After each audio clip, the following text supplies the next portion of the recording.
Hello friends. तो यहाँ पे सेक्शन 112A के बारे में मैं डिस्कस करने जा रहा हूँ। ठीक है, जैसा कि आप लोगों को सेक्शन 111A का रिवीजन लेक्चर मिल गया होगा। आई होप आप लोगों को उस लेक्चर में समझ आया होगा सेक्शन 111A का टैक्सेबिलिटी कैसा होता है। तो यहाँ पे मैं डिस्कस करने जा रहा हूँ सेक्शन 112A। ठीक है, ये भी बड़ा फेमस सा सेक्शन है, ये कैपिटल गेन से जुड़ा हुआ एक सेक्शन है। काफ़ी इंपॉर्टेंट है। देखिए आखिर इसका टैक्सेबिलिटी कैसे हम लोग आइडेंटिफाई करते हैं। तो आप लोगों को तो पहले मैं सेक्शन 112A के बारे में बताने से पहले कुछ बातें, जनरल बातें जो कैपिटल गेन से जुड़ी हुई है वो मैं बता देता हूँ कि सर आप लोगों को पता है कि जितने भी लॉन्ग टर्म कैपिटल गेन होते हैं वो 20% से टैक्स होते हैं। ठीक है, 20% से उनको उनके ऊपर टैक्स दिया जाता है।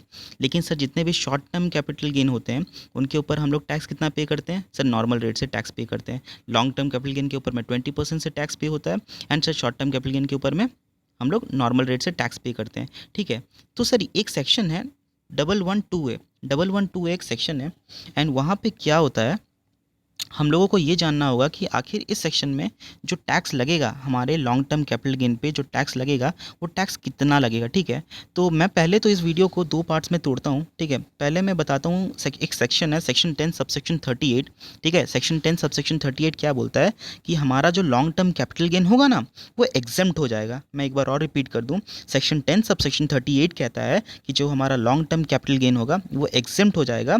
ठीक है, अगर हमारा long term capital gain arise किससे हुआ? लॉन्ग टर्म कैपिटल एसेट से। और लॉन्ग टर्म कैपिटल एसेट था क्या? Sir equity share of A company था, या फिर इक्विटी ओरिएंटेड म्यूचुअल फंड था, या sir units of business trust था। ठीक है, equity share of A company था, इक्विटी ओरिएंटेड म्यूचुअल फंड्स था, या यूनिट्स ऑफ बिजनेस ट्रस्ट था। मैंने इसको ट्रांसफर कर दिया, long term capital gain arise हुआ है। अब लॉन्ग टर्म कैपिटल गेन जो अराइज हुआ ना सर वो एग्जेम्प्ट हो जाएगा। सेक्शन 10 सबसेक्शन 38 कहता है एग्जेम्प्ट हो जाएगा if conditions are satisfied. Condition क्या है सर?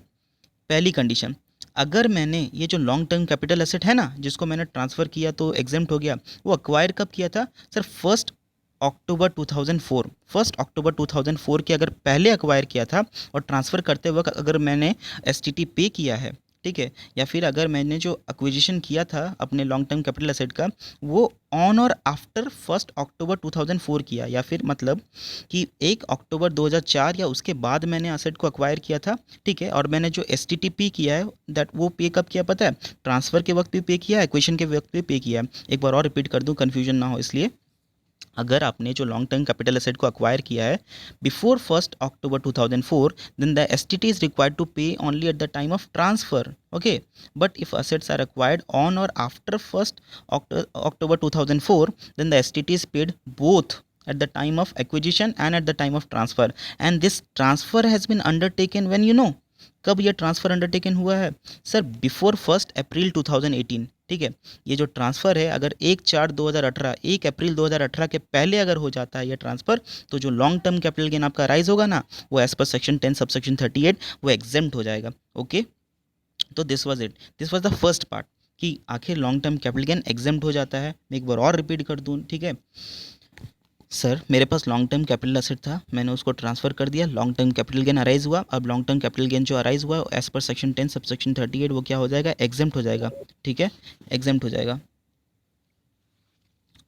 कब? If acquisition is before 1 October 2004 and STT is paid only at the time of transfer, and if acquisition is on or after 1 October 2004 STT is paid both at the time of acquisition and at the time of transfer, and the transfer has been taken place before 1 April 2018। अगर जो transfer हुआ है वो transfer 1 अप्रैल 2018 के पहले हुआ है तो जो long term capital gain arise हुआ है वो एग्जेम्प्ट हो जाएगा एज पर सेक्शन 10 सबसेक्शन 38।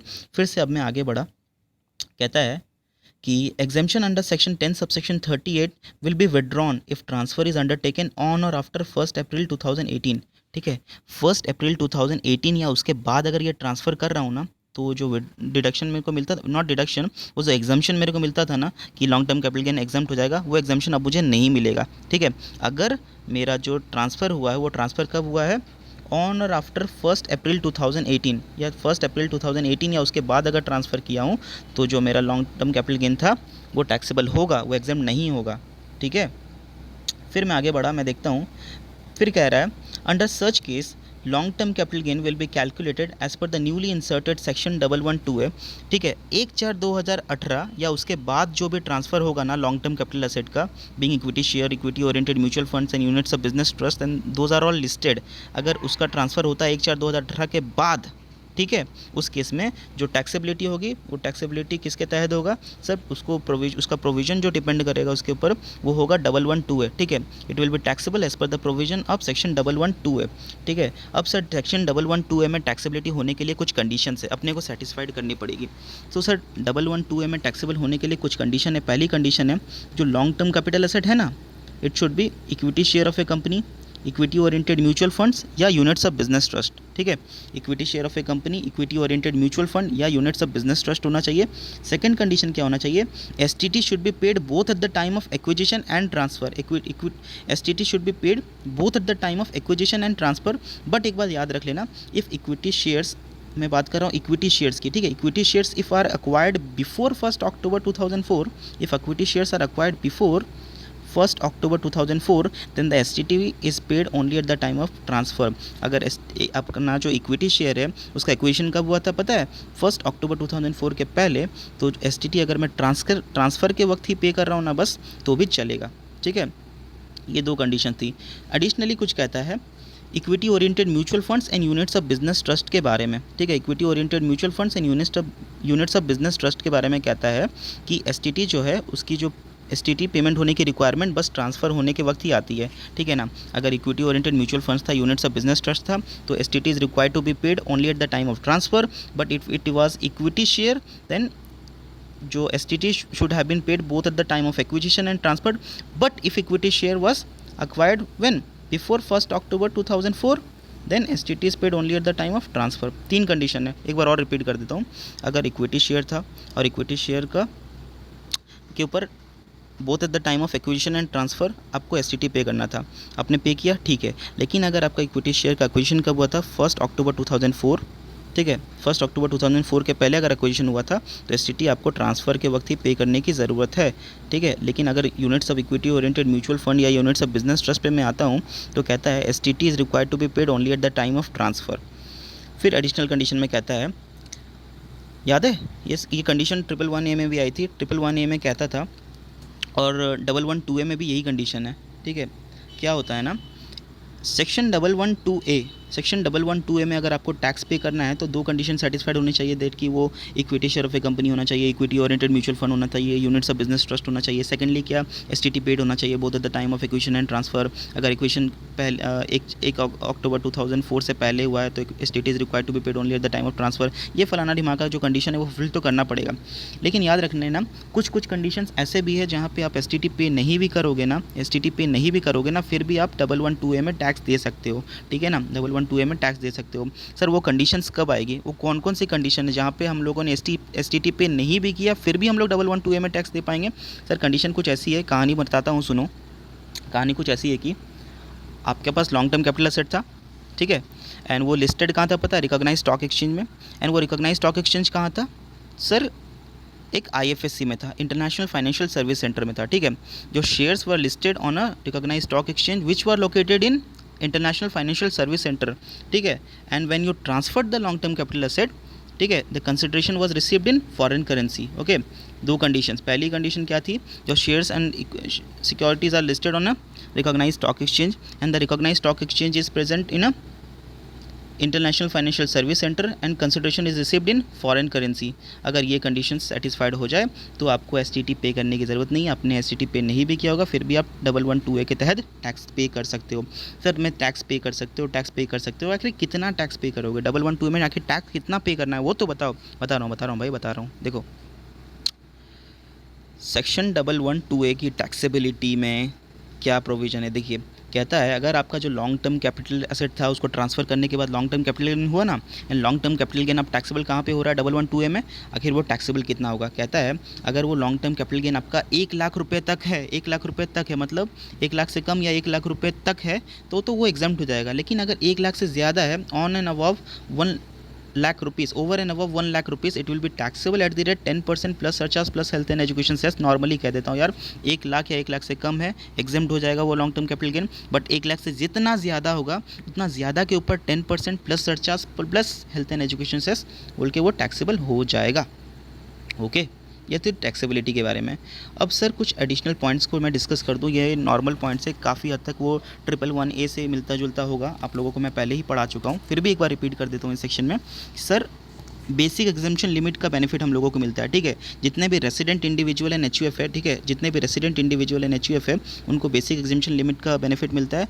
अब अगर उनका नॉर्मल टैक्स जैसे पे करते हैं ना, नॉर्मल टैक्स के तहत मतलब उनका जो बेसिक एग्जाम्पशन लिमिट है वो अनएडजस्टेड रह गया, ठीक है, उनका जो बेसिक एग्जाम्पशन लिमिट है वो अनएग्जॉस्टेड रह गया, अनयूज्ड रह गया। तो जितना अनयूज्ड रह गया ना, 2.5 लाख में से फॉर एग्जांपल उनका जो नॉर्मल रेट में टैक्सेबल होना था ना वो 2 लाख वाला ही इनकम था, टोटल इनकम उनका 2 लाख ही था, 50,000 रुपये का उनका बेनिफिट अभी भी बाकी है, 50,000 का एग्जाम्पशन लिमिट अभी भी बाकी है, तो वो 50,000 का से फॉर एग्जांपल वो इस इनकम के तहत इस इनकम के अगेंस्ट में एडजस्ट कर सकते हैं। ओके, ये पहला कंडीशन था। दूसरा कंडीशन क्या था? Rebate under section 87A is not allowed. Once more, rebate under section 87A is not allowed. Sir 111A में तो हम लोगों को 87A का रिवेट मिलता था ना? हाँ सर मिलता था, लेकिन 112A में 87A का रिवेट आपको नहीं मिलेगा। आई रिपीट, नहीं मिलेगा।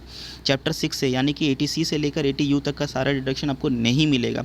इंडेक्सेशन का बेनिफिट भी आपको नहीं मिलेगा। सर ये तो लॉन्ग टर्म कैपिटल एसेट था, उसको ट्रांसफ़र करने से लॉन्ग टर्म कैपिटल गेन हुआ। और सर हमने तो ये पढ़ा है कि लॉन्ग टर्म कैपिटल गेन पे हम लोगों को जब भी कैलकुलेट करते हैं हम लोगों को इंडेक्सेशन का बेनिफिट मिलता है। सर इस सेक्शन में 112A में आप कितना टैक्स पे कर रहे हो? सर एट द रेट 10% ना, यहाँ पे आपको इंडेक्सेशन का बेनिफिट नहीं मिलेगा।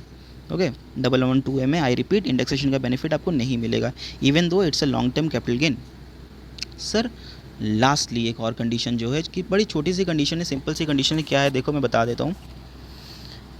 अगर कोई आपके पास जो असेट है ना, लॉन्ग टर्म कैपिटल असेट, वो एक्विजिशन कब हुआ था पता है? वो अक्वायर आपने कब किया था? ऑन और बिफोर 31 जनवरी 2018। देखो डेट देख लो, ऑन और बिफोर 31 जनवरी 2018 या उसके पहले आप लोगों ने किसी भी तरह का लॉन्ग टर्म कैपिटल असेट अगर अक्वायर किया था तो उसका जो कॉस्ट ऑफ एक्विजिशन है ना वो स्पेशल तरीके से निकलेगा। अलग तरीका बताया गया उसके लिए, लॉन्ग टर्म कैपिटल असेट का कॉस्ट ऑफ एक्विजिशन निकालने के लिए। आखिर वो कॉस्ट ऑफ एक्विजिशन कैसे निकलेगा? सर बोला गया प्रोविजन कि being higher of the following, दो अमाउंट कैलकुलेट करो, दोनों अमाउंट्स में से जो हायर अमाउंट होगा that will be considered as cost of acquisition of such long term capital asset. वो लॉन्ग टर्म कैपिटल एसेट का कॉस्ट ऑफ एक्विजिशन मान लिया जाएगा। दो अमाउंट कैलकुलेट करो, दोनों में से जो हायर होगा that will be the cost of acquisition for such long term capital asset. Sir वो दो अमाउंट कैसे होंगे? सर ए में तो आप लिखो एक्चुअल कॉस्ट ऑफ एक्विजिशन, ए में क्या लिखोगे? एक्चुअल कॉस्ट ऑफ एक्विजिशन, जितने में आप एक्चुअली उस असेट को अक्वायर किए थे ए में लिख देना। बी में क्या लिखना पता है? दो अमाउंट, बी में दो अमाउंट लिखना, उनमें से जो लोअर होगा ना, being lower of the following, ठीक है, बी में दो अमाउंट लिखना, दोनों में से जो लोअर होगा उसको कंसीडर करना। पहले लेना fair market value on 31 January 2018, 31 January 2018 को जो फेयर मार्केट वैल्यू चल रही होगी उस असेट्स की वो लिखना। सेकेंडली लिखना consideration received on such sale, जब आपने सेल कब किया होगा? गारंटीड 1/4/2018 या उसके बाद, 1/4/2018 या उसके बाद ही आप ये सेल किए हो या ट्रांसफ़र किए हो यार इस असेट को, तभी यहाँ इस सेक्शन में आया, क्योंकि 1/4/2018 के अगर पहले है ना, 1 अप्रैल 2018 के अगर पहले अगर ट्रांसफ़र कर दिए होते तब तो यहाँ पे आता ही नहीं, हो तो सेक्शन 10 सब सेक्शन 38 ही कवर कर लेता, उसको एग्जाम्पशन मिल जाता। लेकिन ऑन और आफ्टर 1/4/2018 ये ट्रांसफ़र हुआ है तभी सेक्शन 112A में वो टैक्सेबल हो रहा है। ठीक है, मैंने आप लोगों को पीछे भी बता दिया। तो ये बोला कि जब आप सेल कर रहे होगे ना, जब भी सेल कर रहे होगे 1/4/2018 या उसके बाद जब भी सेल कर रहे होगे तो जिस सेल वैल्यू मिली, जितनी कंसिडरेशन मिली उसको कंसिडर करो, या fair market value as on 31 January 2018, उनमें से जो लोअर होगा उसको पकड़ो एंड उसको कंपेयर करो कॉस्ट ऑफ एक्विजिशन के साथ में, जो हायर होगा that will become the cost of acquisition for such asset. ठीक है friends, so this is it. So यही था आपका सेक्शन 112। आपके डिमांड पे भाई मैं हाजिर ये सेक्शन लेके। आई होप आप लोगों को समझ आया होगा। जिस तरह सेक्शन 111A का मैंने डिस्कशन किया और 112A का भी डिस्कशन मैं कर दिया हूँ। ठीक है, ये एक रिविजनरी लेक्चर तो है, लेकिन मैंने अपनी तरफ से कोशिश की है कि सारे पॉइंट्स को मैं कवर करता हुआ चलूँ। ठीक है, होप सो आप लोगों को अच्छा लगा होगा। Please comment down below, comment section में मुझे ज़रूर बताएं कि आप लोगों को ये कैसा लगा। ठीक है, थैंक यू।